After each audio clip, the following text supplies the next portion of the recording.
To our next speaker, Sam Britton, an independent mortgage and protection specialist with over 20 years of experience. Sam is excellent at her work and is passionate about helping individuals purchase property from all walks of life.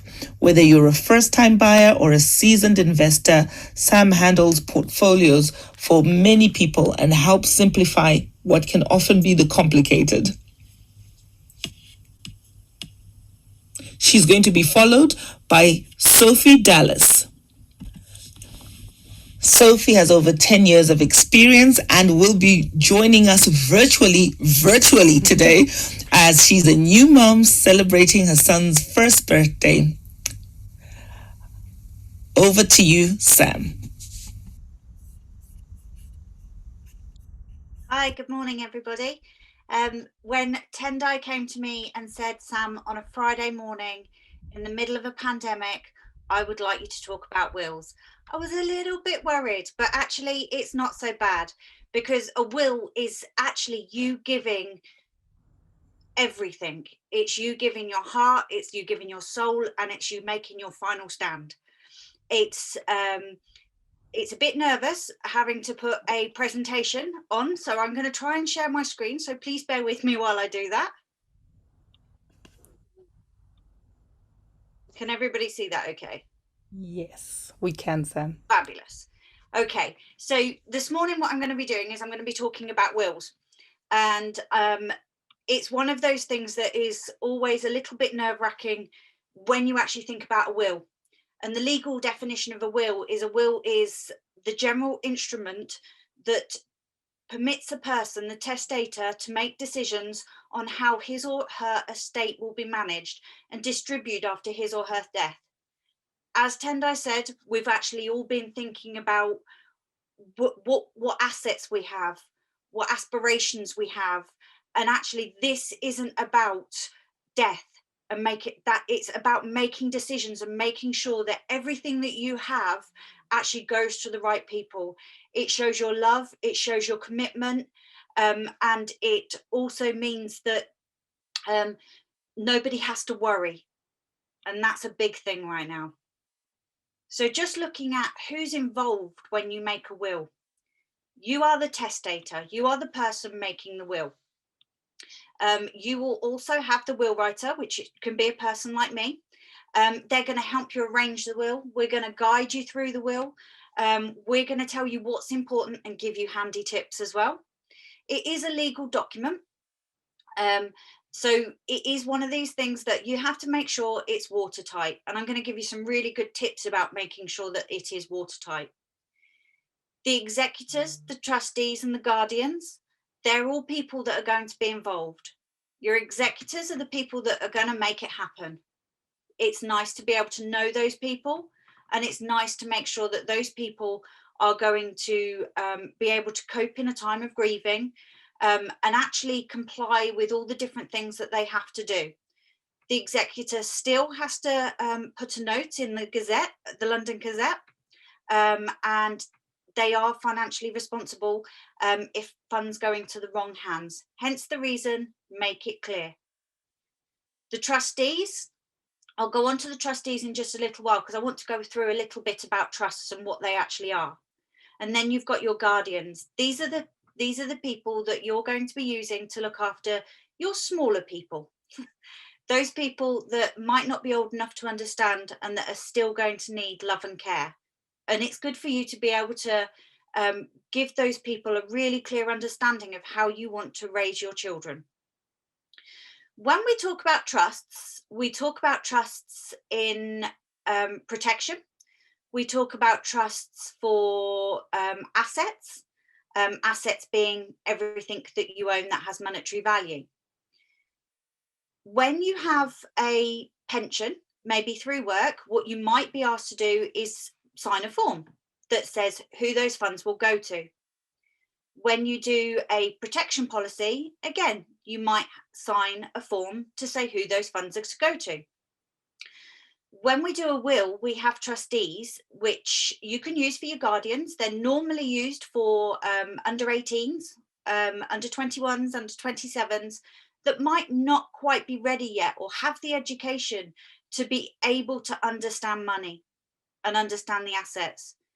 And obviously that's why Tendai opens this up to all age groups, is so that people are prepared. When you have trusts, they can also be used for disabled people, to make sure that if there is a disability, that those people can actually have guidance and care. They're people holding their hand and looking after them until you're actually able to make those decisions for yourself. The witnesses are the people who actually validate your will. So when your will is drawn up, your will is then signed. You sign every page of your will to make, and they're all dated to make sure that a little piece of paper can't go missing. And those people have to ensure that you understand what you're doing. We're very, very good at making sure that everything in your will is your decision, and that's what it's all about. And then you've got the beneficiaries. The beneficiaries are the important people here. These are the people that you want to leave everything to, and it's important that those beneficiaries are looked after, and that's why we make our wills. So if you don't have a will, that's where things become a little bit difficult. If you die without a will, it means you die intestate. It doesn't even sound like a nice word. Intestacy laws of where you reside, obviously we've got people from everywhere here, they will actually determine how the property, that's your house, your cash, your jewelry, your clothing, your memorabilia, all your worldly assets. It depends on where you are. So you do have to make sure that you are complying with the local arrangements in intestate. We do work hard for our loved ones. We work hard. It's become so much more important that the people around us are cared for. And it's important for us to make the right decisions. So when we're looking at a will, it means that those decisions aren't handed out to anybody else. They are our decisions. Just on your screen here, there's a flow chart, and that flow chart actually shows what happens in intestate. So if we start at the top, it's kind of, are you married? Aren't you married? If you're not married and you don't have any children, then, and you don't have anybody that can claim or make claim to you, those funds could go into the government. They might not be where you want them to be. It might be that you're not married, you don't have children, you don't have anybody that you want to give funds to, but you might have a charity close to your heart that you might want to give funds to. If you are married, but you don't have children, normally your spouse would inherit everything. It does depend on amounts as well.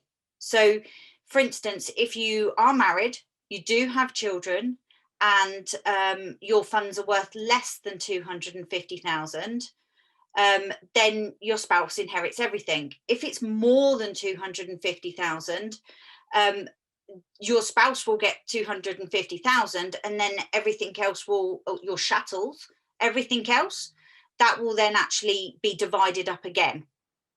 So it's really, really important that we put things in place.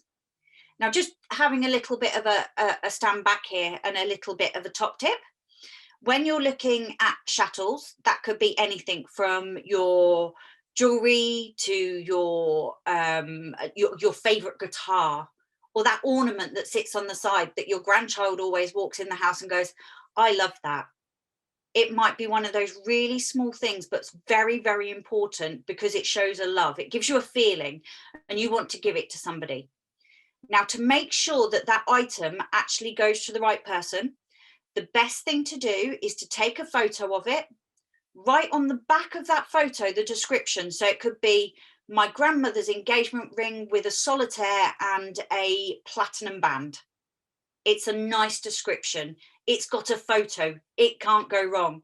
So what you do is you put that with your will, and then your executor can pick up that photo and go, wow, I know exactly who that's got to go to. But the other thing about that, which is a really handy tip, is if you lose that piece of jewelry and you've got your insurance in place, then actually, if they want to replicate that piece of jewelry, you can go, here, there's my photograph. So it proves the item. It makes sure that it can be remade if need be, but it also means that it won't fail in your will because it's identified. So that's a top tip for your home insurance, but also for making your will. The other sorts of things that you can do is, especially if you are having guardians put in place for your will, for your children, you can actually do what's called a letter of wishes. And that letter of wishes basically comes from the heart. And it's something that you put with your will that's a letter, and it purely states, I want my son or daughter to keep going to church on a Sunday, to keep seeing their family on a weekly basis. I want them to go to a certain school. I don't want them to be driving at 17. It's all of those things. It's not legally binding, but it's your wishes, and it's showing again how you care. Please, please, please don't worry about a will being taboo. Please share it with your executors and discuss it with them. If you do that, then you can guarantee that your last word will be held and it will be upstanding. And that's what it's all about. So where do you start? The first thing to do is actually sit and make a list of your assets and a list of your liabilities.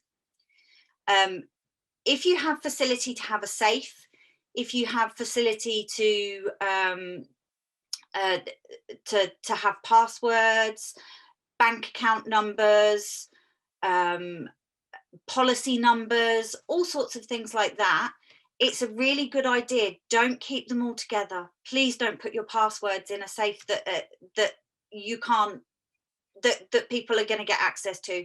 Don't write passwords down. Assets and liabilities, account numbers, sort codes, don't keep them with your passports. Please make sure that you do take your own security very, very seriously, but write down lists of assets and write down lists of liabilities. Assets, like I say, if you've got protection and that protection has a trust in place, or if your pension has a trust in place, what you can do is that can completely circumvent the will. It can go to the right beneficiary at the right time. So please make sure all of your protections, all of your pensions, all of your anything that can have a trust on it is updated regularly and reviewed regularly to make sure the right beneficiaries are on there. It does circumvent the will, it doesn't become part of the will, and it is made to that beneficiary quicker. Okay, so please make sure that you do that. And also your liabilities. These people are going to have to make sure that actually, if there's a liability that needs to be paid on your death, make it easy for them. This is what a will is about. It's making easy. Collect all the names, the dates of birth and addresses of beneficiaries. Yes, the addresses might not be on the will. Yes, people move addresses, but it gives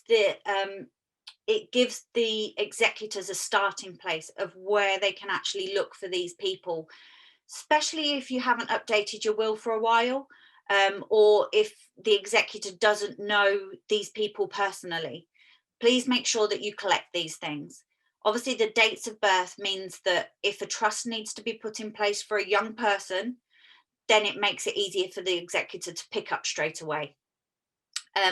Just a point that trusts need to be registered with HMRC. It's coming out now that they do need to be registered with HMRC when they do get set up. Speak to the people that you want to be your executors, your trustees and your guardians. Have their names and addresses ready. And as I say, don't be afraid to speak to those people to make sure they understand what you want. You can also think about your funeral wishes. I've had some absolutely amazing funeral wishes that it's a celebration. It's a celebration of your life. And actually, if you want it to be a celebration of your life, make it a celebration of your life, make it a happy event for people to remember what you've done and what legacies you've left behind. And it is all about your legacy. You're giving your legacy, you're giving your love to those people that you have left behind. It's making your last stand. And then finally, if you are going to do it on your own, please be very, very careful. There's certain clauses and things that are in wills that you might not put in yourself. It's 18th century law, some of will writing, so it's not easy to understand. So speak to somebody that can help you to make sure that all your wishes are covered. They might think of something that you haven't thought of, but also to make sure that you are aware of what trusts and things you can put in place to make sure that what you want to happen is going to happen. My contact details are just there on the screen. As Tendai says, I'm a mortgage and protection specialist, but I also do wills for clients. So if you have any questions, then please feel free to ask. Thank you so much, Sam. That is amazing. I love the way you said it is a legacy, for your loved ones. It just puts a whole change on it. I know traditionally, as an African woman, it's a conversation that I find many of my clients previously, especially the ladies, they would say, "Oh my gosh, my husband doesn't want it," because it's almost like you're foretelling that I'm going to die by writing a will.